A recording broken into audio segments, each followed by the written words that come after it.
and welcome to the Cupola House Speaker Series event.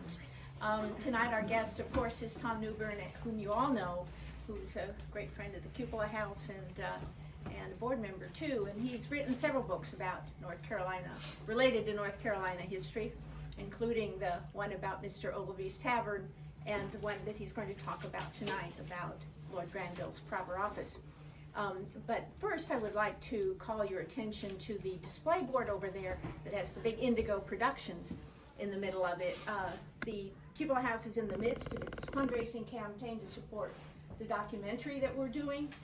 The documentary it's a television ready, wonderful film that will discuss the Cupola House history and the story about the founders who in 1918 came together to found the Cupola House Association and essentially save the building, and the return of the woodwork from Brooklyn, which we're now in the midst of installing. So any amount is going to be most appreciated, and I thank you for it. Now, Tom Newbern is going to talk about his book, and we have copies afterwards, which he will sign. So, Tom, take it away.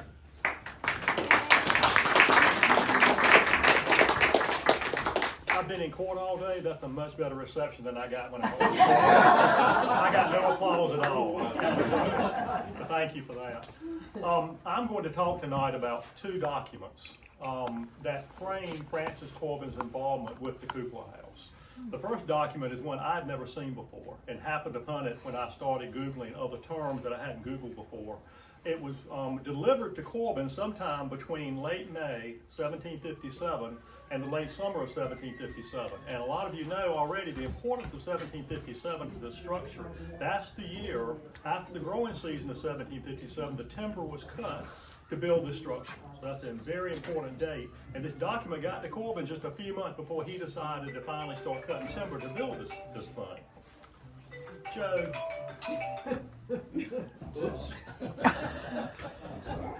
Yeah, I wish I was back in court. I could take care of that. The other document is the estate in the inventory of his sale when he died. He died in the summer of 1767. The estate sale was November of 1768. And I think when we will go through that room by room, and I think you're going to see how that correlates with the first document I'm going to talk about.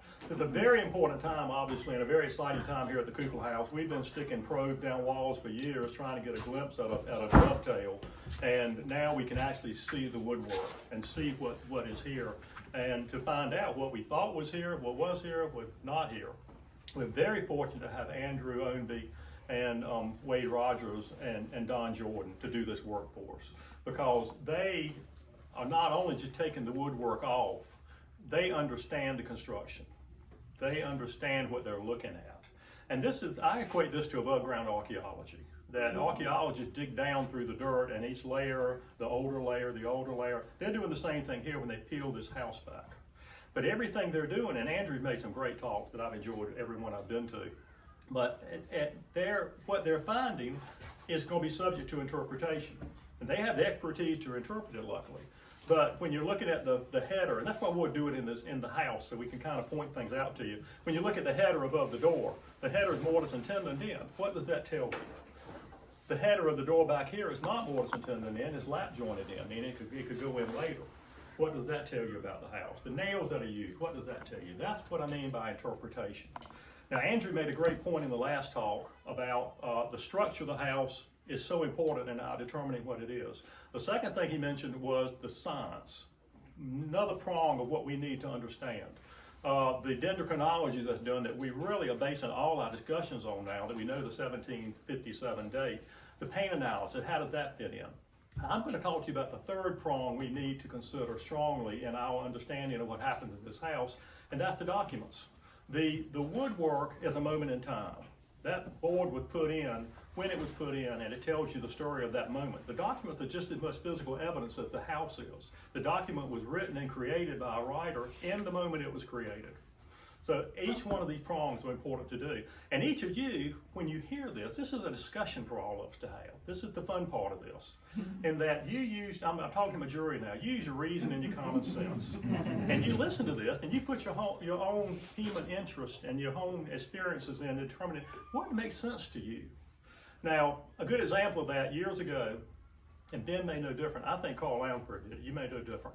A group of experts were here, you may have been here, and they were all, before dendrochronology, all discussing what's the age of the house. And somebody says, well, 1735 to 1740, 1760, 1765. They get to Carl, and Carl says, Carl, what do you think? One of the leading experts in the country. And Carl says, well, I think it was built in 1758. And they all go, well, Carl, that's a really definitive date. How do you get the date? Well, it's written on the house. That's what you guys need to bring to this if all these discussions take place about the history of the house, is common sense.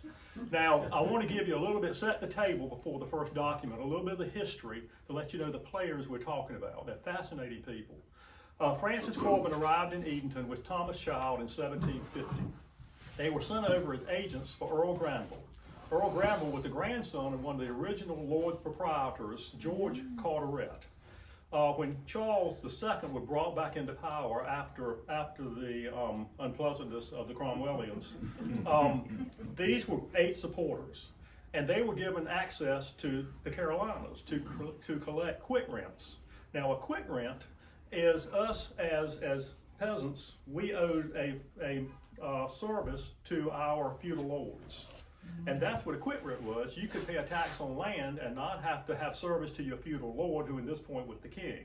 Well, you can imagine how our ancestors felt when they came over here and settled this land, and the aristocrats in England wanted to give them a quick rent. They weren't real happy about that. And they couldn't collect the money. So 7 of the 8, and that was in 1663 to 65, this is 1729, they sold their shares back to the crown. One did not. Earl Granville, the grandson of George Carteret. He thought that he could make a go of this. So the king decided to give him basically the northern half of North Carolina as his 1/8 share of this entire thing. He sends Corbin and Child over to represent him.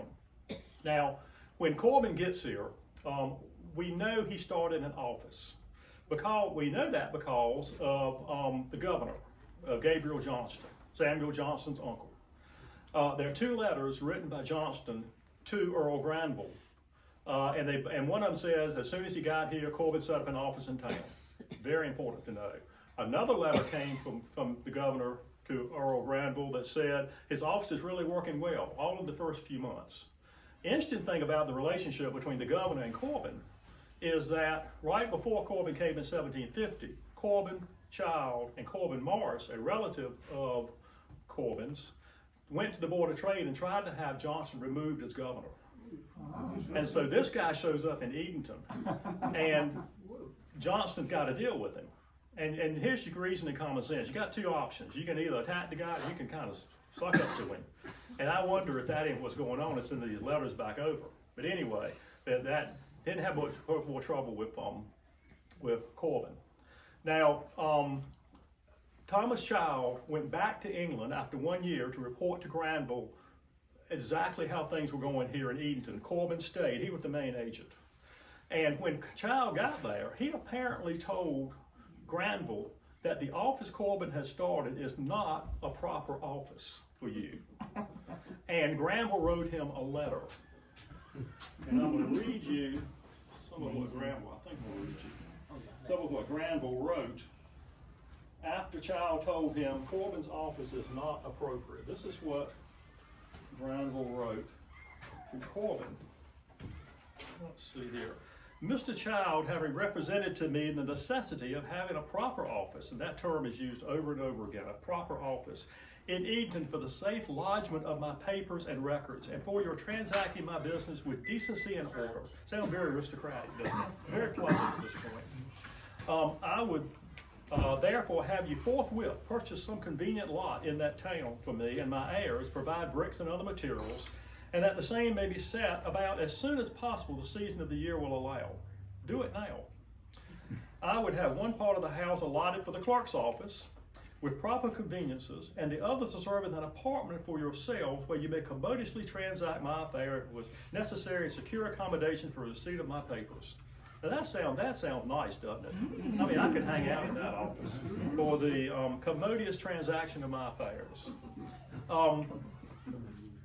When this arrived with Corbin, that is not what Corbin decided to do. Corbin decided to build a series of offices, not one office that he wanted doing. Now, one of the first things that I thought of when I read that is he's got an office that functions in town. What's the difference in an office and a proper office? There's obviously a difference. And you have to remember who this is coming from. This is coming from an aristocrat. Now, who is Granville? Granville was one of the most aristocratic men in England. He was not only on the Privy Council, the advisors to King George, he was the president of the Privy Council, advising the king. He was a Knight of the Garter, the most prestigious aristocratic organization in the country. He was in the House of Lords. He had a townhouse just off of St. James Square. He was as powerful a man as there can be in England. And that's who is telling Corbin to build a proper office for me. And so, as what he describes as an apartment, office my clerk, storage of all my records, he's describing an office building. He's describing one unit where everything is done and the records can be kept and commodiously transacted. All my workers are here. And so I started doing research. What's the history of office buildings in England? The first office building taken to have been built in England is called the Old Admiralty. It's at Whitehall. It was built in 1723. And it included all the offices for the clerks, for the agents, all the storage of records, chambers for the elite to sleep in when they were there. A huge building, and it was a symbol for the Navy. And that's where the transaction business of the Navy. That's taken to be the first office building just 30 years before this stuff has taken place. The second office building was the East India Company, a massive building that was once again symbolic of the importance of the East India Company. So when Granville is talking about a proper office, I suggest that's what he's talking about, because the office that was functioning here wasn't sufficient. As I said, so Corbin, instead of doing the proper office, what Corbin decided to do was to have the small office here and have 3 offices in the hinterlands, Enfield, Hillsborough, which was Corbington, and Salisbury. And you start to think, well, why did he do that? You know, was he think that's the most efficient way to do it, or is he thinking that then the governor can't see what the heck I'm doing here, and I'm doing the business? Johnston died, and Governor Dobbs came in. Dobbs could not stand Corbin, but probably too much alike. And we have a lot of information on Corbin during this period because of nasty letters Dobbs is writing to Granville trying to get Corbin taken out. And we find from that the corruption in the office. And one of the letters also sent later. Now Granville kept sending letters to Corbin about build me a proper office. I want all my records in one location. And he sent a letter before that. We find out something about the running of the office from the Moravian sale that happened in '52, 98,000 acres. It's pretty famous about the Zinzendorf, the emissary of the Moravians, and he was complimentary of Corbin. But what you don't normally see is what else he said in his private writings about Corbin and about the running of the business here. And he said, land matters are also in unbelievable confusion, and I do not see how endless lawsuits ought to be avoided.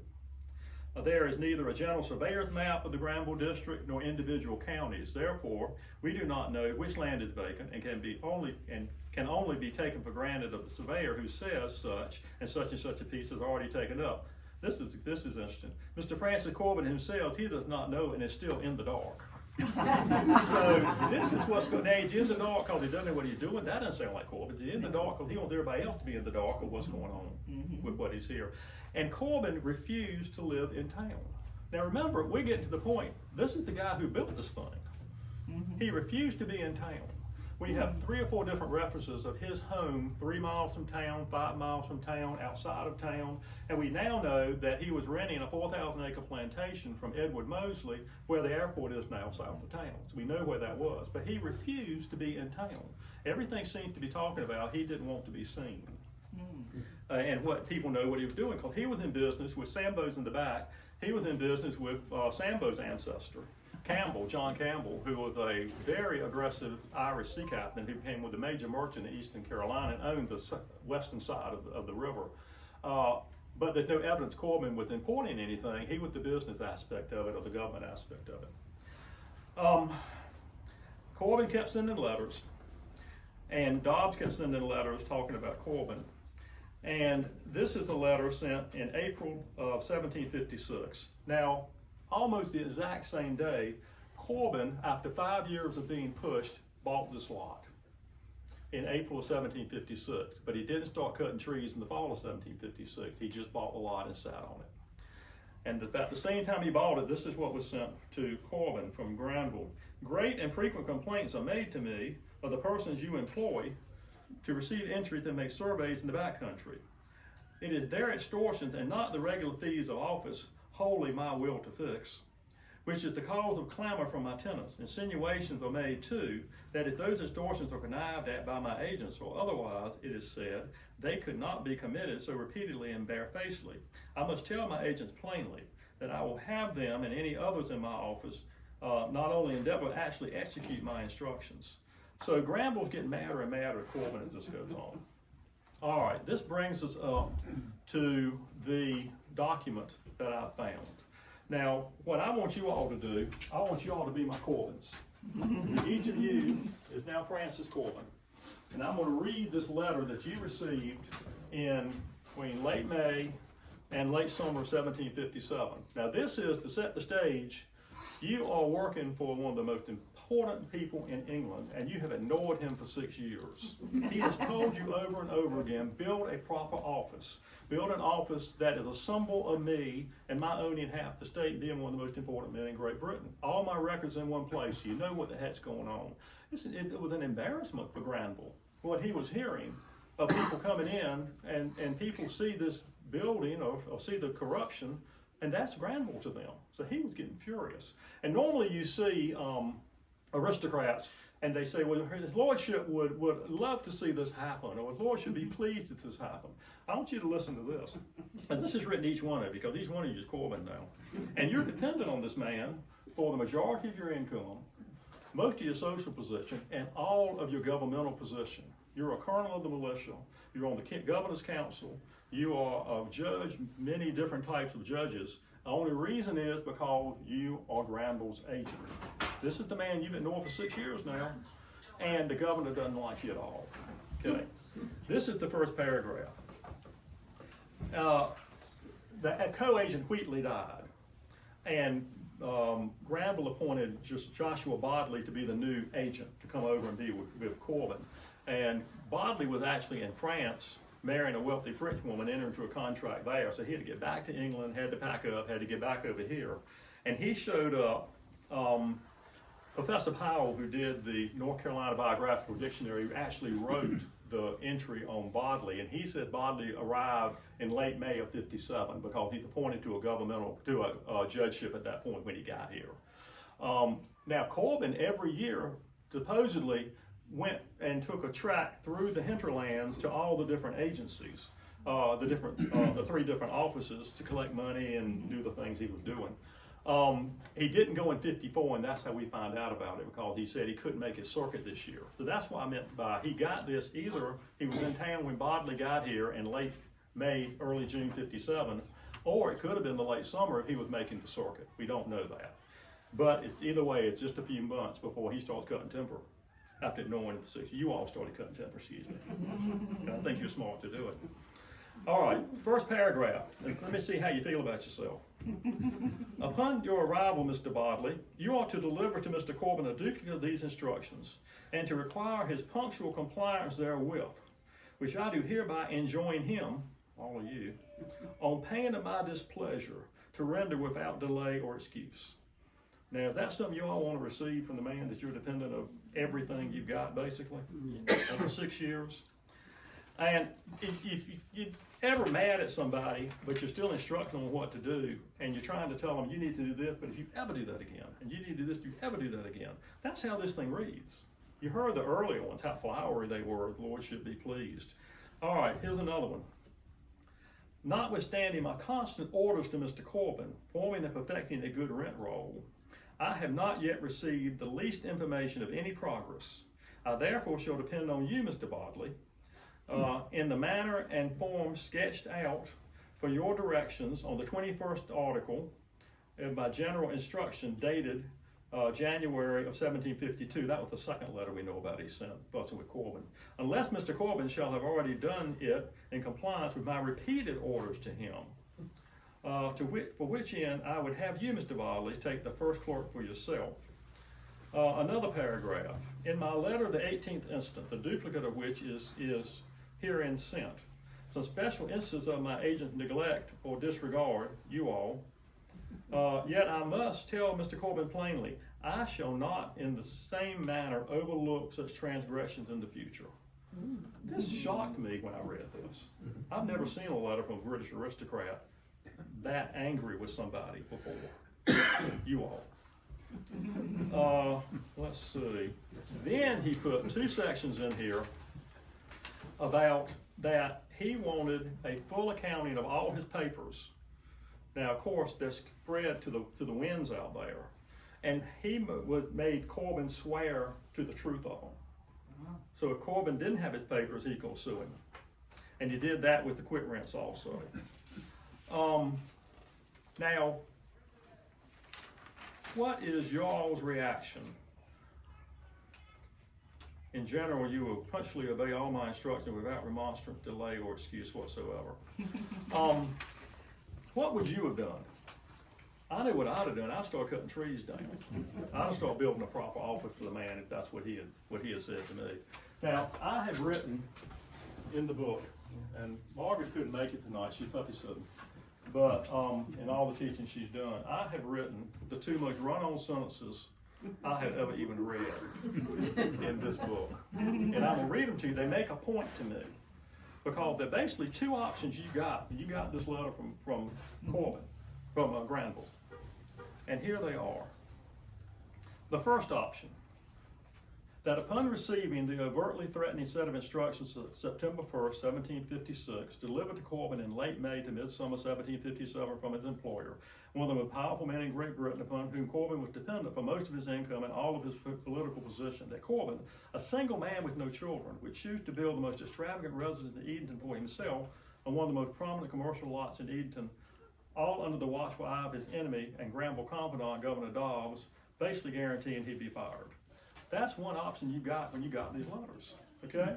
Now, the second option, in my opinion, is that the overtly threatening instructions from an employer dated September 1st, 1756, upon receipt in late May to midsummer 1757, convinced Corbin that he had no chance to keep his job unless, after 6 years of ignoring his political powerful employer's explicit instructions, he constructed a proper office, an office building that would stand as an emblem and legacy to Granville, in which to conduct all aspects of the business of Granville's North Carolina enterprise. I can't think of any other options you got at this point. You're going to either build this place or you're not going to build this place.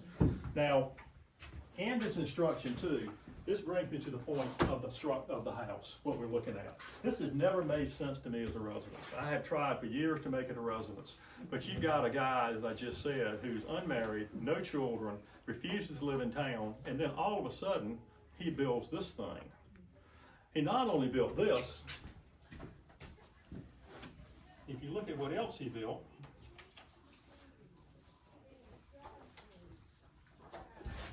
this is the blow up of the Sauthier Mound.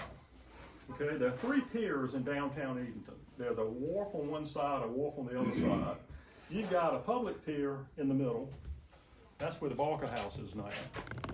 You've got a pier in front of the governmental entity, where the courthouse is now, and where at this point would have been the council chamber. And where's the 3rd pier? In front of Mr. Corbin's house. Why in the world would Mr. Corbin buy a water lot, build a pier when he's not importing anything and he got a public pier 60 feet to the east? That made no sense to me for years as to why he would do that. It just didn't work out as a residence for me. And when you look at the structure, the rooms in the back up here, they've never made sense. When you build a house, when I build a house, when Corbin builds a house, we planned them. We know what rooms we're putting in. They didn't accidentally get built out there. They're there for a purpose. But it makes no sense for a bachelor to have built them. Now, in this same document, he gives some instructions. If this document is the catalyst that finally broke the camel's back, and a few months later you are cutting down timber, and caused him to build this after 6 years of delay, and he built it as a proper office to please Granville.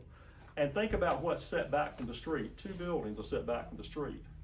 The government and Granville's office with the vistas coming up. They're the only buildings set back from the street on all of the Salty and have everything else is right up on the street.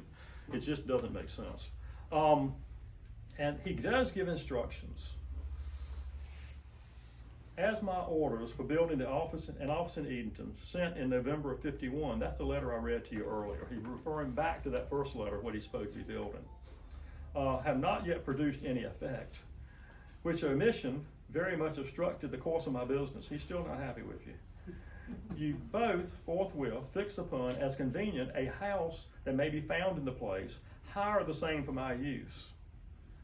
Serve as an office where all my affairs may be commodiously transacted until one shall be erected for that perpetual purpose, which orders I again repeat for the setting about and finishing as soon as possible. Immediately buy a house to set up an office, but immediately start building me a proper office. A few months before you start cutting down trees in this town. And in the 1751 letter, he tells you what's supposed to be here. He lays out the rooms. He says, have a clerk's office. So one office for the clerks. And then an apartment for yourselves to commodiously transact my business. What's an apartment in mid-18th century to an aristocrat? It's not what I think of, which is a brick building and you got a kitchenette, you got a bedroom, you got a place to stay. It's what Princess Kate has. It's what Prince William has. It's an apartment in a grand home, and the aristocrats did too, that normally consisted of chambers. It consisted of a place to privately conduct business. It consisted of a place to entertain. Okay? Well, let's compare that to this structure.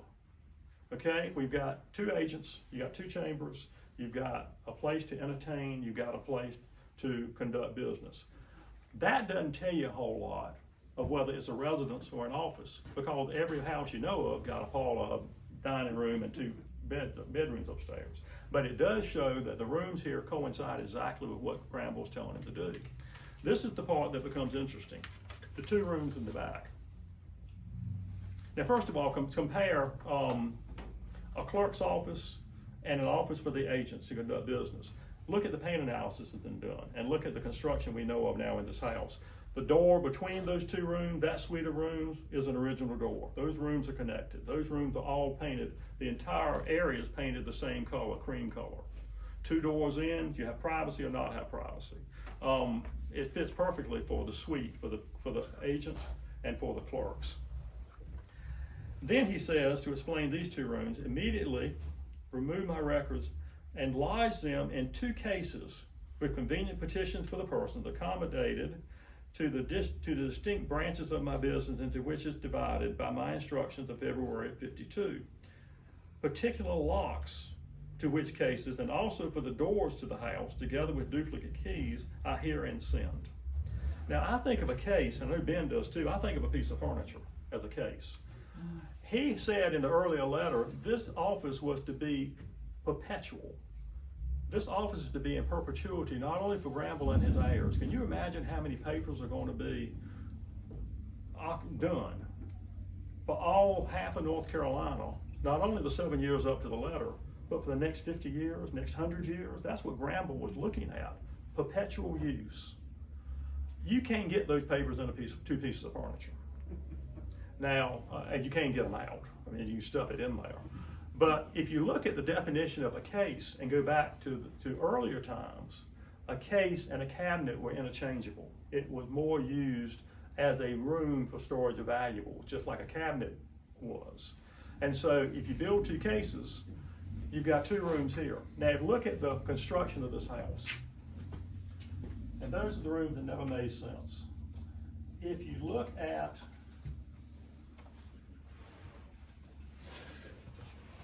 this is the house. You've got two chambers here. You've got, this room is smaller than this because this room was larger, basically. The only two rooms in the house with a single window are those two rooms. Every other room has two windows with ventilation. The two windows back there, it's pretty much agreed that there's no fireplace originally in the back room back here. But there is human habitation, because you have a door, you have ventilation coming through with the two windows in the back, and heat will get to that room. In the 18th century, you knew the prominence of a room based on architecture and paint. Hope Plantation over in Berkeley County, if you're in a room with dark blue, you're in a public room. If you're in a room with light gray, you're in a private room. You knew from the architecture the priority. This room with the architecture with a priority in the Prussian blue, that room with a priority, that's a lesser priority. It's why that makes sense for the clerk's office. But they're joined because there's co-work going on between them. But this room here, that's not really habitable. You got one window, a door from the hallway, and no ventilation in it, and no heat in it. And that's the room upstairs. We tried to make it into a lumber room. Lumber rooms were usually in the attic or in the garret of a house, not in the living quarters of a house. Now this is the house Corbin planned. What was in his mind? A bachelor with no children, and he built an uninhabitable room up there. Now you can look in the woodwork here. Another reason I wanted to be here. You can see that a lot of repairs on this wall. There never was a window in that room. Two windows here because that was divided into two pantries. The upstairs, there's no evidence when you look at where the nails are in the baseboard showing you where the studs are. There was never a window on that wall. Now I assume because you have the single window in the door end that matches the other side, that was done the same way. But that evidence has been destroyed by the chimney that came in first quarter 19th century. So it looks like two rooms that are absolutely no use to a residence. But when you're told to construct two cases to store the voluminous papers, that fits pretty well. Now, also, when you look at the house, you know, that's two houses. They look pretty obvious. That looks like a house. You know, you got windows, you got a chimney, you inhabit it. That looks like storage. Just look at the end of the house. It tells you what it is. And once again, a bachelor building this thing as a residence, it doesn't make any sense. To me, at least, it doesn't. Now, if it's correct that this letter is what started him cutting timber down, and it sure seems like it did because a couple months later he was doing it, and these are the instructions of why he built what he built. Let's look at what happened afterward. That's the intent, I would think. And you all study, think about it. I'm not trying to convince anybody anything. I'm just trying to document what I found. And as we document other things too, and this will be the discussion we have in the future. But I want to document what we had found at this point with that letter. Let's look for a minute what happened after this. Construction starts in 1758, thanks to Carl and looking at the top of the house. And then it goes into 1759. The intent of this house is different from the use of this house because what happened, Corbin got fired finally. Why didn't he just fire him when he sent the letter? He didn't know where his records are. I guarantee if you fired Corbin, those records are never going to be seen again in the hinterlands in North Carolina.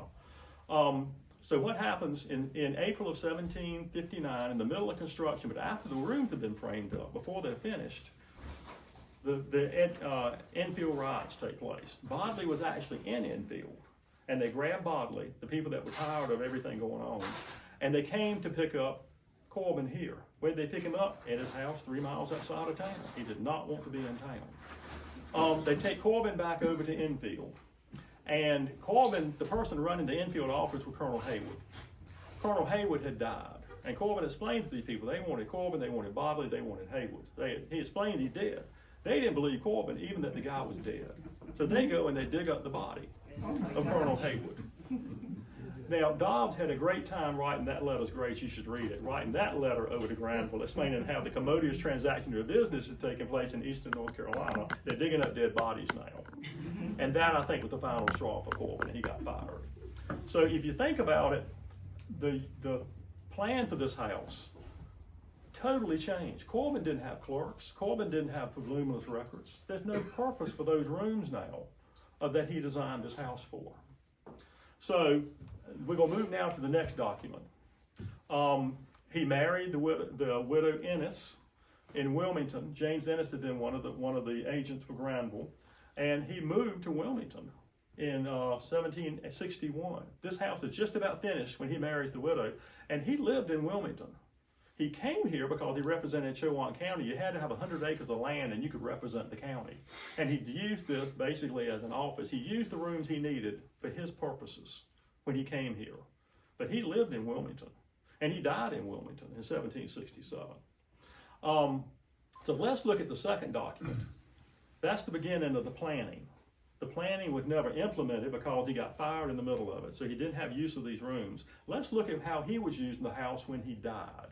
And it's a shocking document again, and we couldn't be more fortunate to have an inventory of his sale. Now I know a bunch of you've gone to sales, country sales and houses, I'm sure. And two ways to run a sale at a house. You can bring all the furniture out to the front porch and sell it, or you can sell it in the rooms as you go through it. Now, if you've got a room like that, and this is about the size crowd that was here for that sale based on the names, and you try to squeeze all of us into the pantry to look at the pewter, we're not going to see anything. So invariably, when you have a sale that they're going room to room, there's a table somewhere, and they're putting the smalls on the table. And this is the sale. Once again, this is the other interactive part for you all to do. I want you all to tell me where we are in the house, and this is right down the list of this sale. This is on in September of 1768. There was a prenup between these people. She had everything in Wilmington. He had everything in Chowan County, and so and no children. There's no chance anything's taken out of the house after he died. Everything was frozen because of the legality of it. So this is what was in this house when he died. We've got about 15 lots of pewter, candlesticks, and flat irons. I'm thinking here, over in the pantry. Okay. Now, one thing I got to break in on first, when we look at the structure of this house, as a residence, if I had this as a residence, the kitchen's in the backyard, if I'm using this as the dining room purely, that door makes perfect sense coming from the hallway into the pantry to come and serve the dining room, because in that period, the enslaved people, they didn't want the enslaved people around any more than they had to in that horrible institution. That door is not original. There was not a door there to serve a serving room for a dining room here. And Margaret said this, I hadn't thought about this. She said, 8-arm mahogany chairs we'll get to in a minute in this room. That's a boardroom. That's not a dining room. And I've never seen an inventory of all my research that there are 8 armchairs or 12 armchairs in a private dining room in the colonies anywhere. One of the few references you see at the New York Council Chamber with a set of armchairs. So if this thing's set up with 8 armchairs, it's a meeting dining room. And you think about what Corbin's initial use of this was Granville's office. And that door there, when Jefferson did Monticello, he did what he called dumbwaiters. And they're little pieces of furniture about this high with 4 shelves on it. And each person sitting at the table had a dumbwaiter. And the enslaved people brought in all the layers of foods you would have, all the different courses, and then they left. And so you could have a private conversation without being overheard and having all your planning go out to the public. When he was Jefferson's in the White House, a lady wrote a book about the first 50 years in Washington, and she described the exact same thing Jefferson did in the White House. He had dumbwaiters in the White House. And she said the reason was so that the conversation that we had that night would not be on the street the next morning before we got to the street. Now think about Corbin. If this is planned at the business office and Corbin's personality and what he was involved in, the first thing I would do, I would not put a door there, because somebody could come into that room, act like they're working and hear everything I'm saying in here. If you're in the hallway, you go get caught. But it's shocking to me, if this is a residence, that you would not have that door there. It doesn't make any sense at all to me. Once again, a problem. Okay, we're going through the sale here. Okay, that's the pantry we've done. Tell me what room I'm in now. I gotta read this thing. 8-arm mahogany chairs. Fender. 2 square mahogany tables, a round tea table, the head of grotius, and 2 pair of looking glasses. What room do you think we're in? We're right here. We're right here in the dining room. 8-arm mahogany chairs, 2 square tables you put together, and 8 armchairs fit around it beautifully. This is the functioning meeting dining room on the day he died. What's not here? There's no serving piece. There's no sideboard. There's no slab, which I would expect in a house. But this is the cut down version. This is his townhouse business office planned as Granville's office. Okay, now I'm assuming we did not all 35 of us get in that little room to do the pewter. So you got to put it somewhere. Either porch, hallway, somewhere it's got to be on a table so we can get around and see it. Now, I would expect the next thing I would do if I'm doing a sale and not worried about my smalls, and there are actually 3 groups of related smalls. I'll give you a hint what we're talking about. The first group is pewter. I'd go to the parlor over there. They didn't do that. They went upstairs. And what they did, and this triggered me in on what I was looking at when I read this 15 years ago, because Ron Herbst had just done the inventory of the Payne Randolph house. And he made the comment that the perfectly appointed gentry bedroom had 6 side chairs in it. And this is what I read in this. Okay, I've got a bed and furniture, a dressing table, a desk, 6 walnuts, chai chairs, and a smoking chair, a dressing glass, and some pictures. What room are we in? Bedroom? We're in a bedroom. Right after that, we have a bed and furniture, a dressing table, 6 side chairs, a smoking chair, fire dog, a looking glass, and 10 pictures. Sounds like a second bedroom, doesn't it? Okay, now if I take all of y'all upstairs in the sale, what can I do? I can load up this table again out here, if that's where it is, okay? So we've done this room, we've done these 2 rooms up here. So what should come next? If this theory is correct, what should come next is a bunch of smalls out in the hallway. And here's what's next. Let's see here. 67 lots of books, smalls, which would have been in the bookcase across the way, and all of us gathered around, we're not gonna see the books. And these are separate books, so you got about 2 lots had 2 books in it. You got about 70 books, which is perfect for a bookcase, basically. They're the smalls. All right, I've sold my smalls. Now, the same thing they did at Payne Randolph, they went outside and they sold the kitchen. And they get into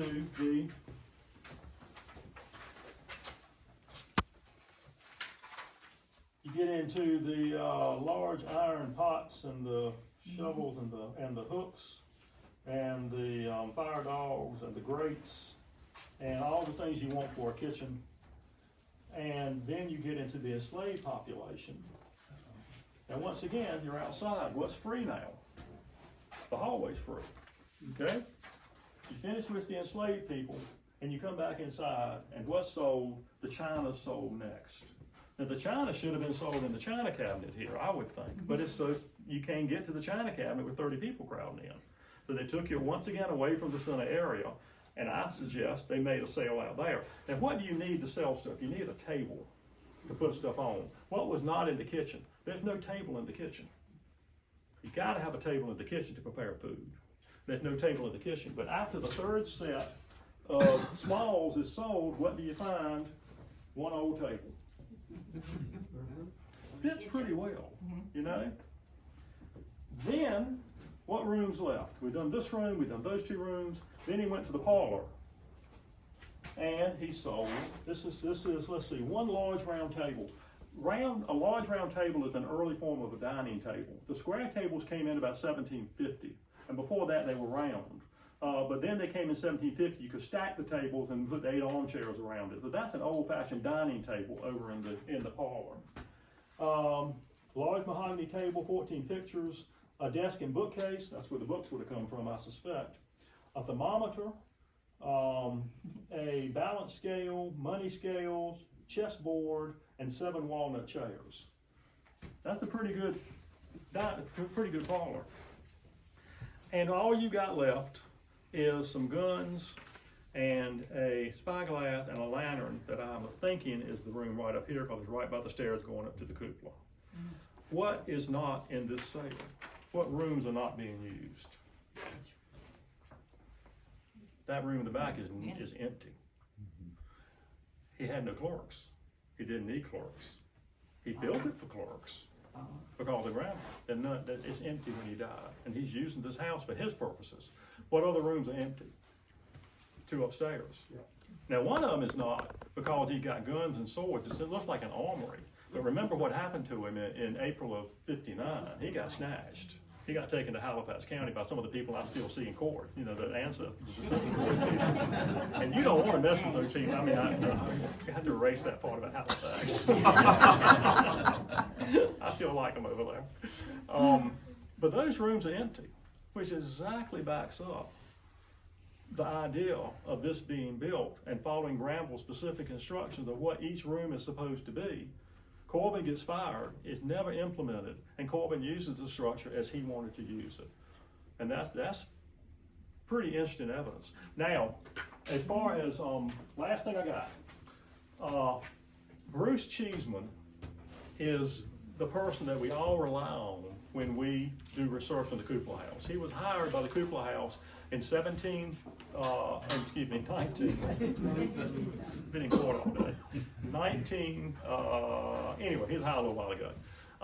And he was hired to do research, definite research on the Cupola House. He had a 3-volume loose leaf set down in Granville.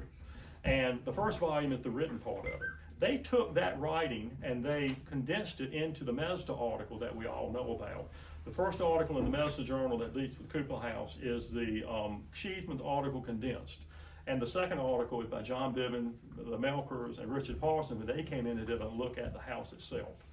Cheeseman did the same thing we just did. And Cheeseman, with all his expertise, he went through the house to say what room was what based on the sale. And he identified the dining room beautifully. He identified the parlor. Now, what's not in the parlor? There are no card tables in the parlor.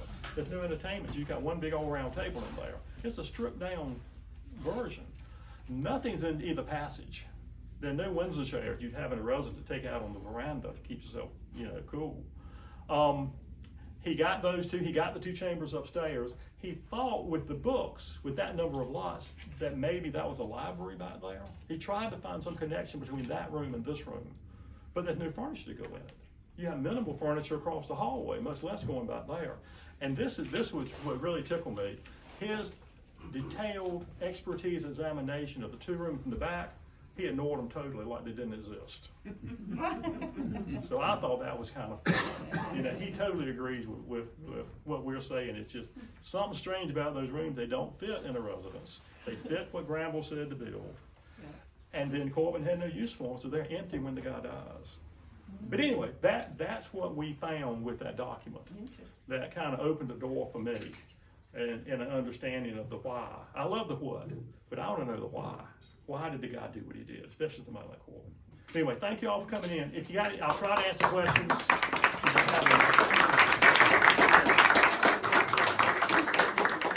Why did Corbin still have control of this house after he was fired? Corbin was smart enough to put it in his name when he bought the them. He put it in his name, which was genius to do. But he finished the house. He got fired in the middle of construction. But I wondered with that door over there that should have been there, whether it would be covered up, whether he would have about to get fired, cover the thing up and use separate rooms. He finished it just as he was supposed to, because he survived Granville several times already, and I think he thought he survived him again after he got fired. But when you think about the same paint being used over there, a suite of rooms over there, related use, planned related use, never took place, a suite of rooms over here with no access that way.